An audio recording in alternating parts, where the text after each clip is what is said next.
Humanity is in a personhood state. Humanity is begging all the time. This is vibrationally obvious to me. Humanity is begging all the time. Every beggar you see on the street is a willing participant in playing this role in the matrix to remind us of the begging nature that is part of our collective consciousness. So next time you see a beggar, it doesn't matter whether they embody the one that says they want help but they don't want help and they're arrogant as fuck, or whether it's like the really grateful beggar, you've got and you probably like them more than you like the ones that don't say anything or that give you a grumpy face. That classic example when you like, anything helps. Here's my leftovers. No, I want your money. You know that one? So to say, I don't want you to suffer because it reminds me of my own suffering, and if I help you suffer, I look good because I joined Greenpeace and can tell all my family about it and they will love me for it because I'm being so selfless, I'm being of service. And look at all those bastards that are just thinking of their own spirituality and their own finances and their own life. Look at me, I'm being so good, I'm lovable, right? You guys are all bastards, you're all selfish. What about that woman in Saudi Arabia? What about her? She chose that experience because it serves her. Understand that. Understand that what we as a collective have known up to this point as an altruistic state is complete self-absorption in the negative sense. It's complete arrogance. You do not know true service until you know true service. So do not pretend to know true service until you do. Until that time, keep your mouth shut, be humble, and explore more of yourself first. Let go of the world, say fuck it.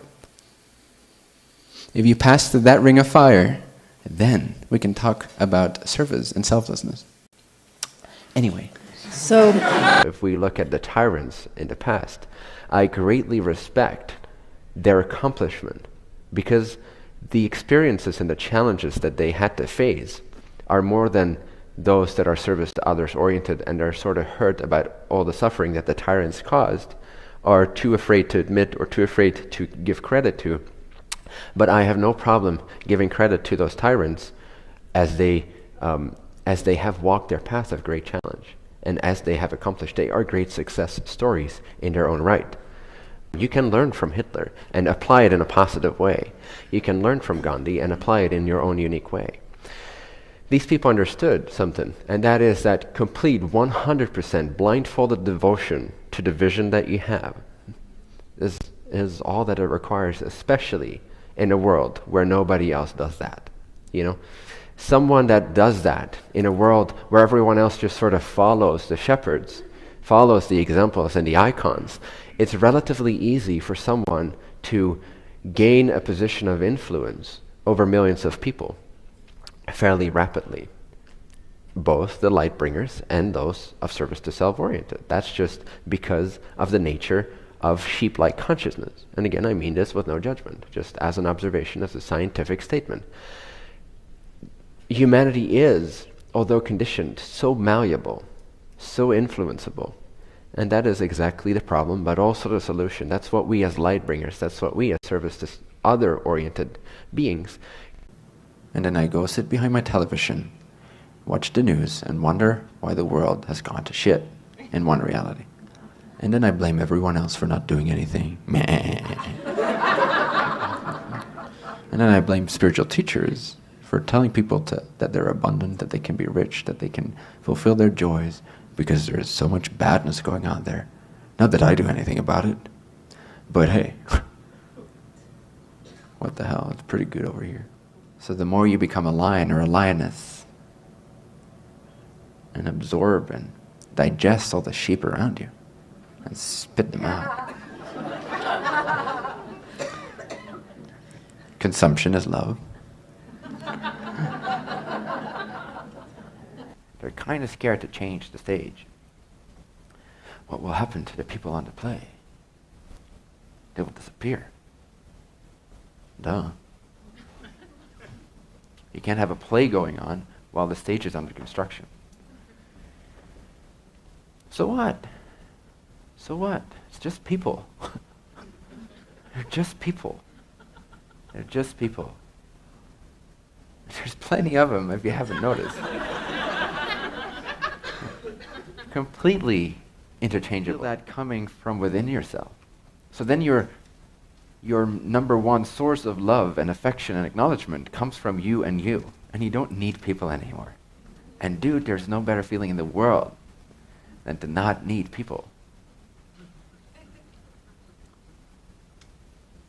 It's borderline invincibility.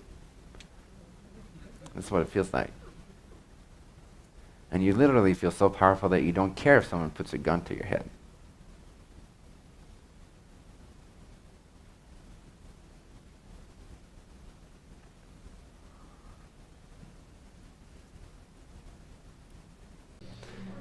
Fuck your relationship. All of them. To your parents, to your family, to your friends, to the people around you, to me. Fuck your relationships. They mean nothing. They mean nothing. They are reflections. They come and they go. Fuck them. Let them come, let them go, let them come, let them go. Don't give a fuck about your family. Don't give a fuck about your children. Don't give a fuck about your parents. Don't give a fuck about your partner. Believe in that. Trust in that. It always happens that way. People are replaceable. Your alignment is not. I'm sorry. Yes. It's true. Yeah.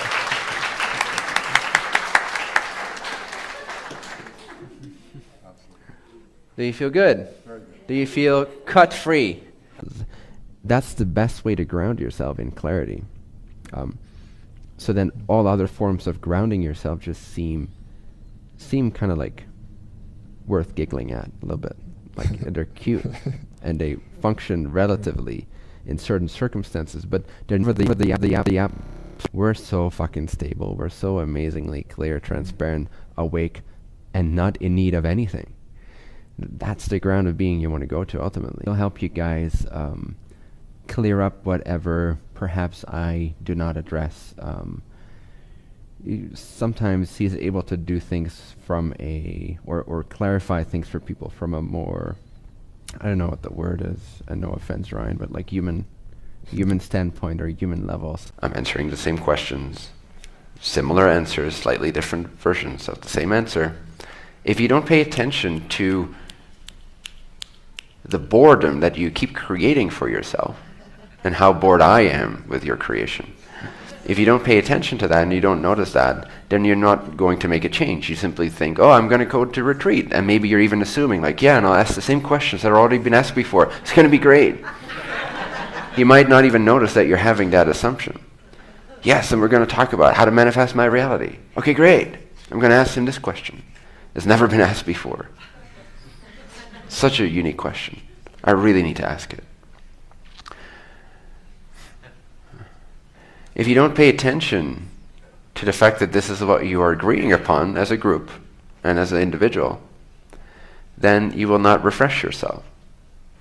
So yes, pay attention to the content already shared. There's plenty of it inside the Academy library. There's plenty of it on YouTube. There's plenty of it on my Facebook page.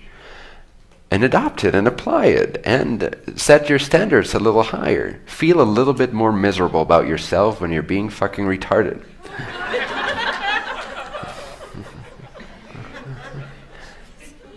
Don't feel so good about it. Oh yeah, I'm coming to retreat. I'm asking this stupid question that has been asked so many times before that really is not inspiring to me at all, but I think it's somehow relevant, maybe, because this is a retreat about creating a reality, so I might as well ask this question. Feel a little worse about yourself when you're doing that. Because if you feel a little worse about yourself, you'll pay a little bit more attention. Punish yourself a little bit more out of love. None of the universe cares when you're having an emotion. Not really. Nothing cares because everything is essentially meaningless. You're the only one that cares about how you feel. And even that, most of you don't do. But you're the only one that cares about what happened to you. Nobody cares about you.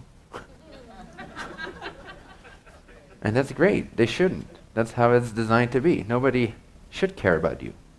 You should care about you. I have a son I spoke to once before about. He's an adult, and he has a pretty severe seizure disorder, and he doesn't speak and needs 24/7 care. So we're together, and I was assisting him, and all of a sudden, boom, he had an intense seizure, and very dramatic. He's convulsing, and there's blood, and he got hurt. And so initially, like, my system got really shocked. It was that dramatic. And I gathered myself back to a state of groundedness to attend to his physical needs. And then I realized... Remind me of your story. So the last part? Do you remember? Last part, yeah. Oh yeah, okay. So you were saying that your son having a seizure, to you what that brings up in your thoughts is what generates you to become something over here. Does that make sense? Oh, sorry for the dick. Is she right?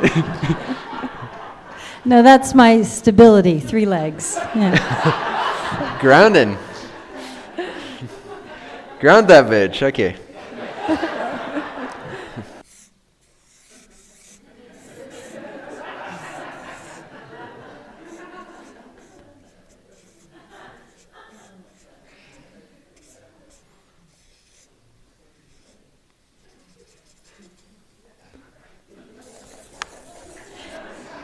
That's reality. That's where you don't want to be. This is not where you want to be. You do not want to be in reality. First thing they know, like, oh, you're joining a cult? Yeah, whatever.